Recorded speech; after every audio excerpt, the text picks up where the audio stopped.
Hi, it's Kim from Martin-MadeTV, and today I'm going to be talking about my top 5 picks for houseplants. And that includes very, very stylish houseplants, as well as easy to care for. So these are perfect picks for beginners and perfect for those of us who have lives.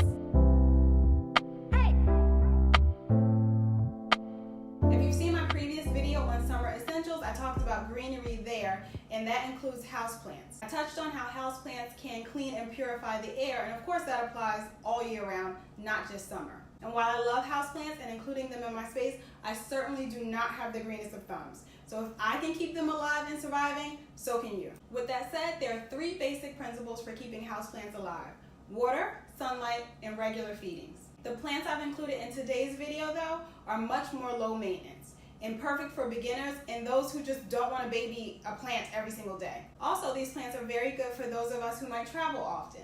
They require watering maybe once every 2 weeks, and they really do thrive in low light environments. Without further ado, let's get into my list. First up is the Sansevieria. That's this one right here.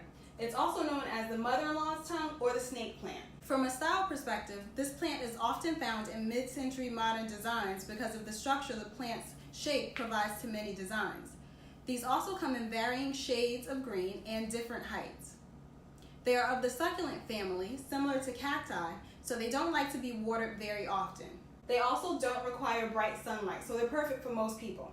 Keep in mind though that they can be toxic to both humans and pets. There are a lot of houseplants that actually are toxic to people and pets, so if you have little ones crawling around or pets who are really curious and would eat the plants, it's important to do a little bit of research before you bring them into your home. Next up is the Pothos. The Pothos comes in many different colors and variations. And the great thing about Pothos is that they will grow trailing vines. Also, they survive extremely well in low light environments. These plants also are toxic to humans and pets. The next plant is called the Zamioculcas Zamiifolia, also known as the ZZ plant because we can't say that. These are really pretty and grow very well in dark spaces. These plants are also often found in mid-century designs because of their structured shape and fullness. The root system of these plants are more like bulbs where they hold on to water, so they don't require frequent watering at all. They actually thrive best if you neglect them for a little bit. Just forget them for a couple of weeks to prevent overwatering. That's primarily how we kill most houseplants. We just water them way too much. And that same thing can be said for snake plants. ZZ plants are also toxic to humans and pets. The next one I have is the prayer plant. This one is scientifically called the Maranta Leuconeura. I think that's right. Of all the plants shown today, this one might be the most finicky, but still very easy for beginners. And I say finicky because it requires or prefers a very humid environment, which most of us don't have inside of our homes, but there are a few easy tricks to bring that humidity in and keep them nice and happy. One thing you can do is spritz their leaves often, maybe like every 2 to 3 days. Also, if you don't want to be bothered with that, you can always put a dish of rocks underneath the plant, a dish of rocks with a little bit of water underneath the plant. Make sure that the water is not actually touching the roots of the plant or the plant pot at all, but it does help to infuse the air with more moisture and create the humid environment it loves. There's another thing you could do, which I'm not sure how well this works, but it said that you can place just jars or glasses of water right near the plant, and it does the same thing.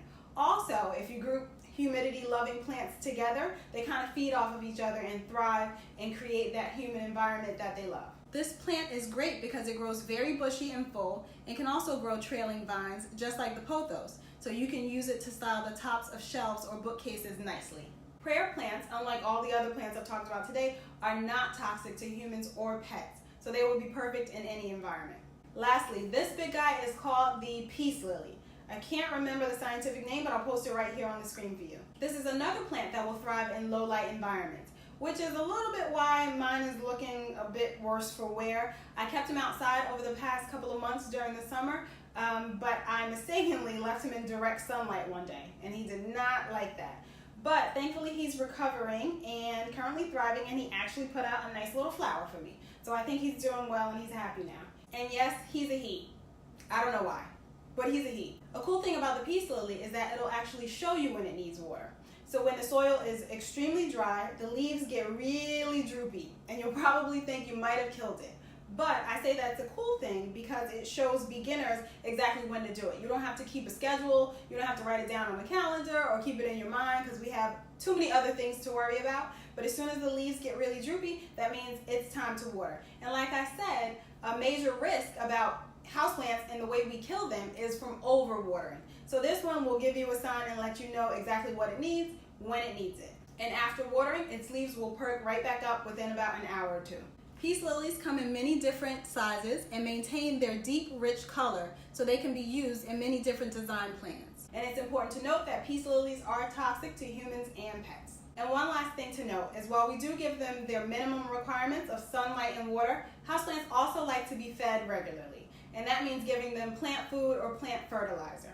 And those can easily be found at your big box hardware stores like Lowe's, Home Depot, wherever. And also you can pick up these plants in those places. So in the US, these varieties are very easily accessible. And when you are feeding houseplants, they like to be fed spring through early fall. You can normally hold off in winter, and during the spring through early fall, you would feed them about once a month. Very easy, maybe a couple of drops in the water that you're giving them. And I actually can attest to the fact that they will survive and do pretty okay without regular feeding, because while I've been a plant collector for the past 8 years or so, I only just started feeding my plants. Some have died, some have still thrived, but yeah, it is important to feed them vitamins and nutrients. And that's it. Those are my top 5 stylish yet easy to care for houseplants that you can include in any interior spaces. Thanks for watching, and I hope this video was informative for you. Leave any comments down below about what